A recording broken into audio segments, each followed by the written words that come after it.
What's a piece of music history that you feel is overlooked? And why is it so important to the story of the music industry? Often pioneers got overlooked a lot. I remember when I was in Ministry of Ska, my co-conspirator there, Dick Crippin, who's in hit bands Ten Pole Tudor, he sort of said, because I was always trying to do new stuff and do groundbreaking music, he said, you're wasting your time. He said, because you'll never make any money that way. The pioneers do all the work, start just when it gets somewhere, all everyone rushes in and cashes in on it. So, and then people are forgotten about. So I'd say pioneers who pioneered new styles of music and tried things out.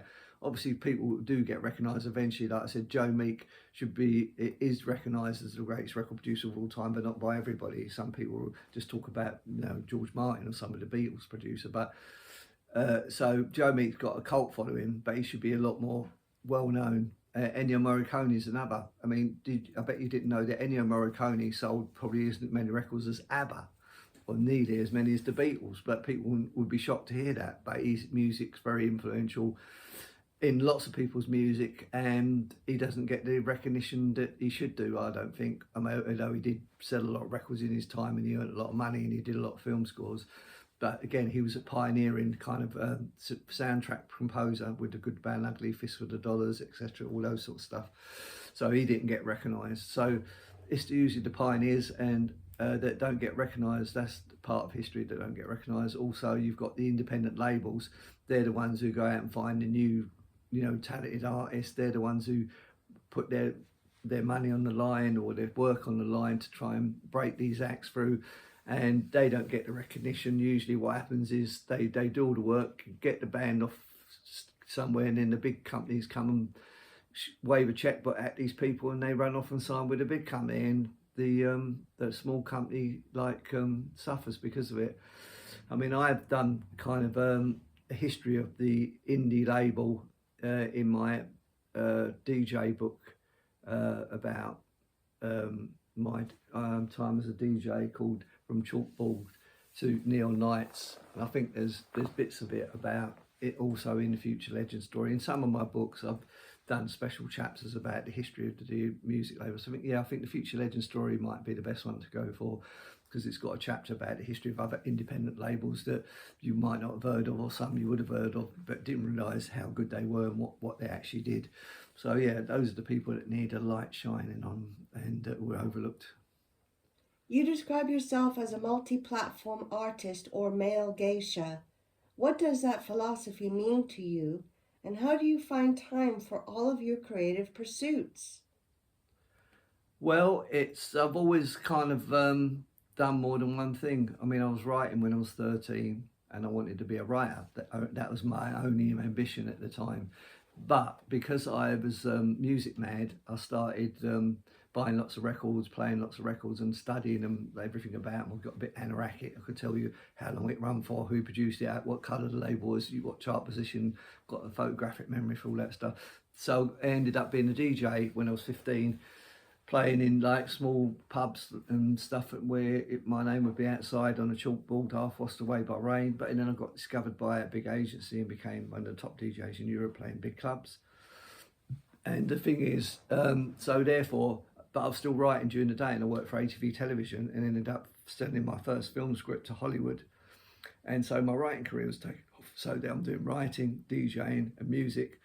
Then I married a pop star, started writing and producing songs for her when I was at the height of my DJing career, and then I ended up taking photos of her, and kind of these things sort of fell into my lap sometimes, and who knows if I was any good at it. But then suddenly everyone kept telling me you should do it full time. So suddenly I became very good at all these things, and I never went to university or took a course or anything. This kind of a natural thing, so I ended up doing all the arts.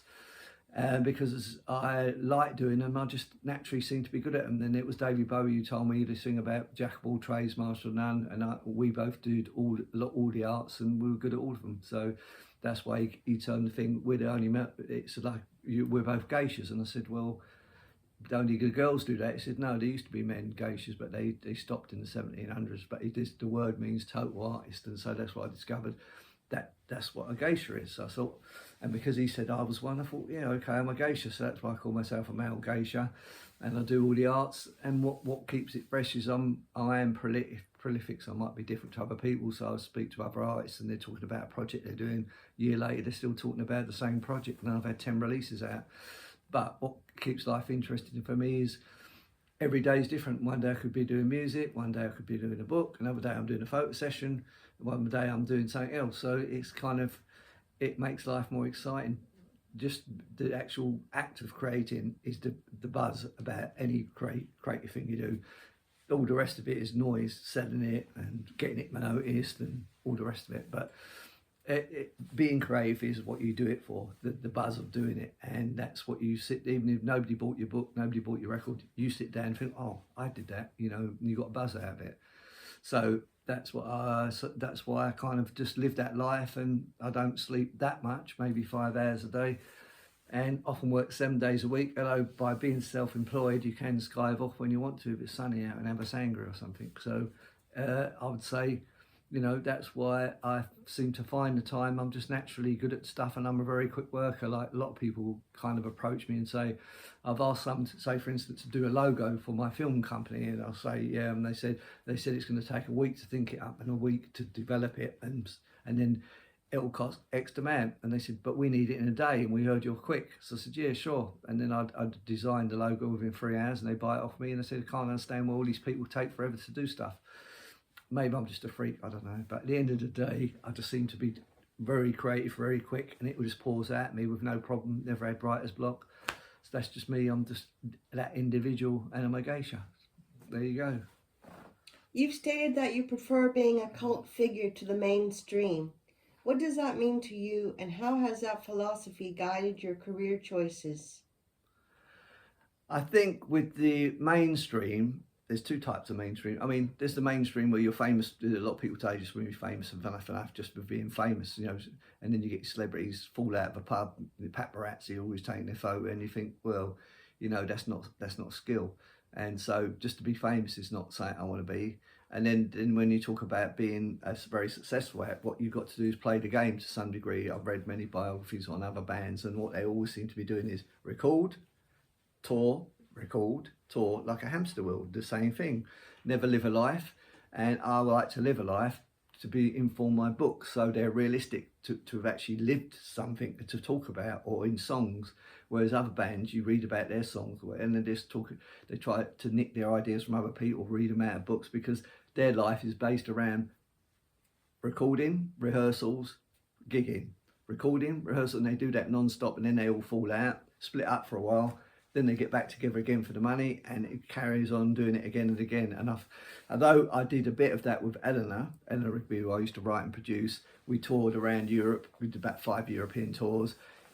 When you're young, you can do that. It's like a bit exhausting, though. All you see is hotel rooms, buses, you know, the coach you're on, and the ferry and what have you. And then the only good bit is the gig. So I thought, well, I've done that. Quite enjoyed some bit, especially the reaction to some of my songs, but when I get my own band, I don't want to just copy this blueprint that the mainstream has.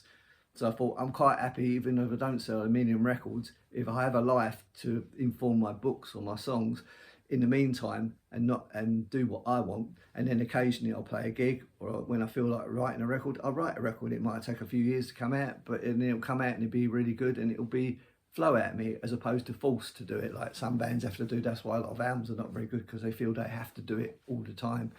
And you can never keep up with being that great all the time. So I like to spread things out a bit, and I don't want to be like I say, everybody else, the mainstream. So I'm happy to be a cult figure. That means earning less money. It means being less well known, but I'm not interested in just being famous. I mean, I met many people at parties, and they go, "Who are you?" And I'd say my name, and they go, "Oh, never heard of you." But then when I told them the actual music I did, they said, "Oh, I've got that in my music collection." Because the producers and songwriters don't always get recognised. It's only the face on the cover, the singer, who gets recognised. And so I decided I'm happy to be a backroom person if that's the case, and just be creative and do it that way. So that's why I kind of shy away from the mainstream. But you do get your recognition from time to time, and I've been in many magazines that sold to millions, but people know you for like 2 days and forget about you. So I'm lucky I can walk down the street and not get messed around, or the paparazzi. Because when Eleanor's first single came out, that got a lot of paparazzi camping outside our door, and she didn't like it, I didn't like it, so I thought that's what the mainstream looks like, I don't want any of it. So keeping a more low-key thing, doing your own thing is more rewarding. Being mainstream, you can't, your life's not your own, you know, you like living in a goldfish bowl. You might be rich, but rich isn't my ambition in life, so I prefer to be a cult figure and do things and influence other people and be a pioneer. That's why I like being a cult figure, I suppose. What motivated you to write novels like The Pin, Adventures of a Dark Duke, in addition to your music and business books?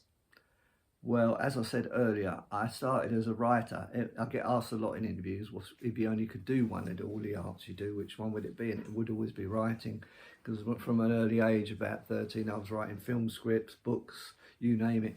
I had so many ideas. And so, as I say, I started working for ATV Television when I left school and sold my first film script. But when I was at school as well, my teacher said, "Oh, you're the best writer I've ever come across, but you're the worst speller in the class." Didn't know I was dyslexic at the time, and that's why. But she said, if you add life's experience to your, you know, the way you imaginative stories, you could really go to the top. And so I have to thank her for being like a writer in some ways, because I decided, yeah, all right, let's just go for it. So I used to go in the video shops when Blockbusters were around, and I'd pick up the video, drug dealer, cop chase, rom-com, sci-fi, and I thought, well, where's all the original stories at? Because it was all the same thing, like everyone's doing the same old thing. And I thought, there's a need for some original stories here. And I thought, but you know, to make them realistic, you've got to live a life. So I thought this idea about sticking a pin in the map and just following where the pin went and having an adventure. And I thought maybe someone must have done that before. Seems like someone would have. So I checked it out and no one had actually done it. So I decided, right, stuck a pin in the map, went to Florida and had the adventure of a lifetime. And I met all these interesting characters, and that's why the characters are really well drawn. And I do a thing called a Russian doll, because I speak to the people. I don't just describe them and say, I met so-and-so, they look like this, blah, blah, blah, blah. I say, give their backstory. So suddenly you get absorbed into this person's backstory, like a Russian doll peeling off a layer, and then you get to really like this person and their story. And then suddenly it comes back to my story as the person traveling around, and on to the next story and the next person I meet. So I'm kind of introducing a lot of other characters into my stories, and that's what makes it interesting. And the dialogue's very real because it's based on realistic things that I've done. The actual things that happen are realistic because I've actually lived them. And I think there's no substitute for living a life, and that's what makes a novel realistic. And then you have a little bit of artistic play with stuff and add a few things here and there just to make it extra special. But in general, that's why I think it's important to kind of live a life and to be a really good writer and really accurate writer. Your fanzine, Dedicated Follower, had an exhibition at the Victoria and Albert Museum. Why was documenting the mod scene, so important to you? And what can a fanzine offer that a blog or social media can't? Well, to be honest, Dedicated Follower started as an Eleanor Rigby fanzine.